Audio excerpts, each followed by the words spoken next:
Baik, shalom semuanya. Shalom. Selamat pagi. Pagi. Pagi ini kita mau berdiri semuanya. Silakan untuk bawa Alkitabnya masing-masing.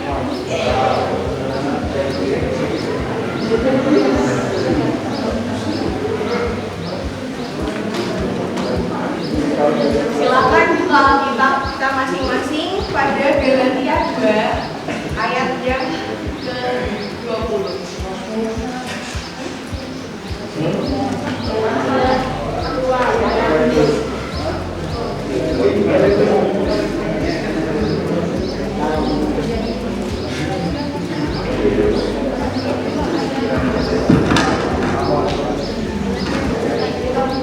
Baik, kita bacakan bersama-sama. Sudah tahu semua? Galatia pasal yang kedua ayat yang ke-20. Sudah ketemu? Mari kita bacakan secara bersama-sama. 1, 2, 3.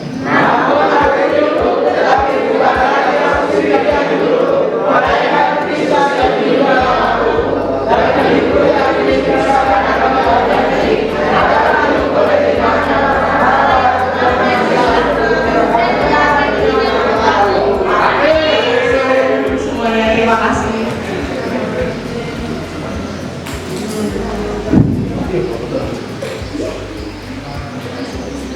Baik, kita telah membacakan firman Tuhan dari kitab Galatia pasal yang kedua ayat yang ke-20.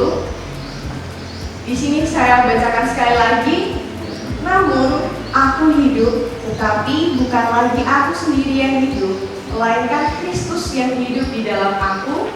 Dan hidupku yang kuhidupi sekarang di dalam daging adalah hidup oleh iman dalam Anak Allah yang telah mengasihi aku dan menyerahkan dirinya untuk aku. Siapa yang di sini masih merasa hidupnya belum ditebus? Coba angkat tangan. Ada ya? Semuanya telah ditebus lagi. Di sini saya akan membawakan renungan pada pagi hari ini dengan tema This is me. Ini aku. Jadi ada satu cerita yang akan saya sebagai ilustrasi. Jadi dalam film Beethoven, jadi itu film Amerika, mungkin ada yang beberapa sudah nonton, biasa ada di Global TV. Di situ diceritakan bahwa ada anjing-anjing liar, dan itu di Amerika itu anjing-anjing liar itu tidak diperbolehkan untuk berkeliaran di jalanan, sehingga di sana ada tempat pengungsian anjing, jadi kayak tempat seperti penjara-penjara anjing yang liar di jalanan. Di situ singkat cerita bahwa ada sebuah keluarga yang ingin di dalam keluarganya ini tidak hanya hanya mereka berdua, karena mereka belum punya anak, makanya mereka datang ke tempat pengungsian anjing itu di sebuah kota, sehingga mereka masuk ke ruangan itu. Jadi tempatnya itu seperti penjara, di kanan kiri ada kurungan, atas bawah ada anjing-anjing banyak. Kemudian yang menarik, kedua orang ini memilih anjing ini bukan berdasarkan sifat-sifat anjing ini, kan kita nggak mungkin tahu ya gimana sifat anjing ini anjing setia atau anjing yang nakal atau anjing yang seperti apa, kita kan tidak tahu. Kemudian dia pilih satu anjing yang menurut dia sepertinya ini cocok bagi kita berdua. Kemudian mereka sampaikan dengan penjaga yang ada di situ, lalu mereka harus menulis surat kontrak dengan penjaga di situ. Kemudian dia mengadopsi anjing ini. Yang kita ingat kata-katanya adalah kedua orang ini mengadopsi seekor anjing.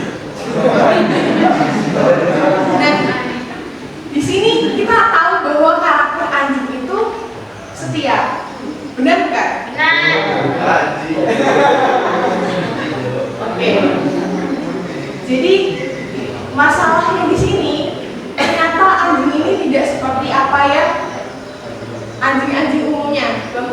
bahwa anjing itu sebenarnya anjing yang setia. Ternyata anjing ini setelah diadopsi, ternyata di film ini diceritakan bahwa anjing ini bisa seperti diceritakan perasaan anjingnya. Jadi anjing itu dikurung karena dia termasuk anjing yang lihat berkeliaran di jalanan.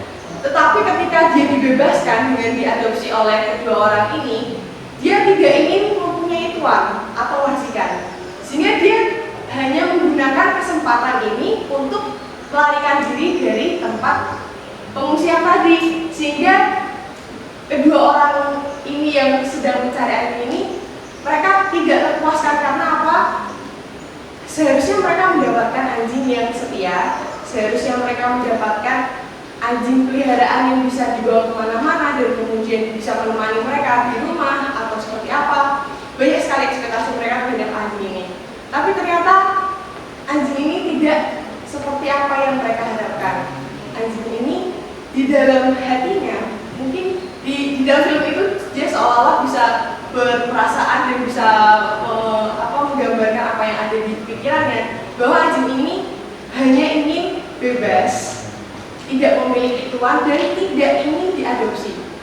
Jadi berbeda dengan anjing umumnya, bahwa anjing umumnya ingin sekali mempunyai tuan dan dia sangat setia kepada tuannya. Nah, mungkin singkatnya ini bisa sebagai ilustrasi kita semua. Tapi kita bukan anjing ya. Amin. Kita bukan anjing. Amin. Kita manusia ya. Tapi kita telah ditebus. Tuhan telah menebus kita. Dia mengadopsi kita sebagai anaknya, tapi terkadang kita masing-masing belum sadar akan hal itu dan belum paham akan hal itu, bahkan belum mengalami apa yang dimaksud dengan pengadopsian oleh Tuhan. Maksudnya apa? Tuhan telah menebus dosa kita, sehingga seperti yang di dalam nas tadi, namun aku hidup, tetapi bukan lagi aku sendiri yang hidup. Jadi kita telah ditebus, kita telah diadopsi sebagai anaknya. Jadi hidup ini tuh bukan milik kita. Jadi pertanyaannya buat kita semua, siapa sebenarnya pemilik hidup kita ini? Apakah kalian masih belum sadar? Apakah saya juga masih belum sadar? Jadi perlu kita refleksikan kembali bahwa dari nats ini, siapa sebenarnya pemilik hidup kita sekarang? Apakah kita sendiri, teman kita, tetangga kita, orang tua kita, atau siapa? Perlu dipertanyakan kembali, apakah kita sudah sadar, apakah kita sudah mengerti, apakah kita sudah paham bahwa siapa sebenarnya pemilik hidup kita ini? Bila berdasarkan Galatia 2 ayat ke-20, di sini dinyatakan bahwa hidupku yang kuhidupi sekarang di dalam daging adalah hidup oleh iman dalam Anak Allah yang telah mengasihi aku dan telah menyerahkan dirinya untuk aku. Jadi di sini jelas bahwa Tuhan kita dan siapa yang seharusnya menjadi pemilik hidup kita ini adalah Tuhan Yesus. Jadi kita harus kembali menyadari bahwa sebenarnya hidup kita ini bukan milik kita. Jadi sebenarnya yang berhak atas hidup kita adalah Tuhan. Terkadang kita menyalahgunakan kehidupan kita sehingga seolah-olah ini hidupku kok, yang berhak mengatur ya hanya diriku. Memang orang lain tidak bisa mengatur kehidupan kita. Mungkin mengatur kehidupan kita hanya sebatas dia tidak seluruh dalam aspek kehidupan kita. Tapi satu hal yang kita harus mengerti bahwa hidup kita ini bukanlah hidup kita, bukan milik kita, tapi hidup kita ini telah ditebus oleh Yesus Kristus, anaknya yang tunggal. Dan kita harus menyadari bahwa ini bukan milik kita lagi hidup ini. Jadi mari, ini perenungan saya, mari kita menyerahkan hidup kita secara totalitas kepada Tuhan. Karena apa? Ketika kita mengandalkan Tuhan, ketika kita berserah sama Tuhan, memang hidup itu selalu ada masalah dan hidup itu pasti ada tantangan. Tetapi ketika kita mengerti bahwa Tuhan, ternyata hidupku ini bukan milikku, Tuhan, ternyata ini ini punya Engkau Tuhan. Jadi semua masalah di dalam hidup kita, semua apa yang kita hadapi setiap hari, kita bisa menjalaninya dengan tenang. Karena apa? Ini bukan milik kita lagi. Jadi kita cuma sebagai avatar yang menjalankan diri kita di bumi ini. Tapi hidup ini hanyalah milik Tuhan. Jadi mulai pagi hari ini, mari kita mulai renungkan.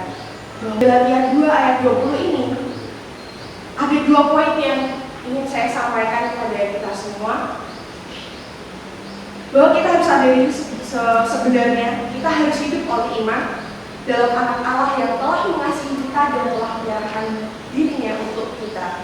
Dan 2 poin yang penting dari ayat ini yang saya dapatkan, bahwa di sini Paulus memberikan teladan buat kita bahwa dia tidak menolak kasih karunia.